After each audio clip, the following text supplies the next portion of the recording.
Welcome back into ESPN Plus, joined by the legendary Tom Workman. Tom, thank you for joining us in a building you kind of played in at some point, a couple remodels ago, but how does it feel to be back in the building today? It's always good to be here in Seattle. It brings back a lot of memories, and my senior year in college, we filled this place several times, so yes. It's changed a little bit, a little more bells and whistles. But you're a two-time All-WAC, or All-WCC, selection, and you've seen this program continue to grow under Chris Victor coming back to Division I.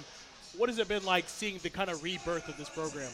Well, the key is big people, and and Chris has finally got three big people that are performing, besides having some good guards and forwards with him. So the key is, if you want to stay competitive, you have to have the big men, and got to be able to rebound and play defense, and it's always been that way. But the team with the bigs, and I like that.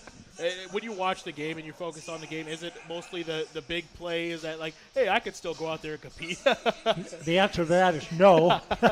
But the game is much more physical today than it used to be. The athletes are more athletic. And the game seems to be quicker. Maybe I'm getting older. That was 60 years ago. So, but it's good to see. Speaking of 60 years ago, kind of a historic game here against then Texas Western College. But you hit the game-winning shot and gave them their only blemish of the season on their way to a national championship. I'm sure it's brought up a lot. But what do you remember of that day?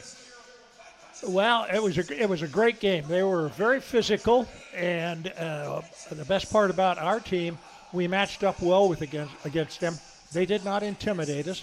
They had 5 black athletes. They were all good athletes, and we had 3 starters. So we were playing against players like they had all the time, and they didn't intimidate us, and we played up to their level all the time, and we played them 5 times in 2 years, and we won home, and they won home, and then we lost in a regional playoff to them by 2 points.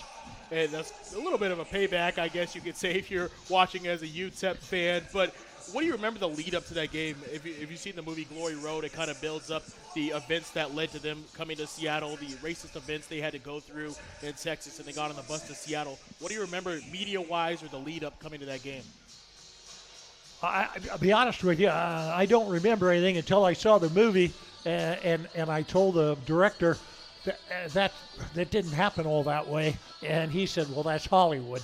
But we didn't feel we were playing against black versus white or this versus that. That was not part of the game that we played in those days. So, no, I did see the movie. I was at the opening of it. And I picked out, and I had to laugh about a lot of the things. That was Hollywood. Yeah. A lot of shout-outs in that movie, whether it's Pat Riley, JoJo White as well. They didn't mention you by name. Is that one of the ones that kind of irks you? Yeah, no, not at all. The key was when Texas Western beat Kentucky, they were intimidated, period. From the start of the game to the end of the game, I watched it in its entirety, and they totally intimidated them. So game was over after the first 4 or 5 minutes. Well, we'll get you out of here on this one. Obviously, a Seattle University alumni. What do you want to see in the second half here? Your Redhawks currently have a 6-point lead. I'd like to see him keep going to the big man inside. He's doing a good job. The guards and the forwards are shooting well. So if they keep up the intensity, I look forward to them getting a W. Well, we appreciate it, Mr. Workman. Again, thank you for coming on the broadcast here. We'll take a quick break and come back with more halftime analysis here on ESPN+.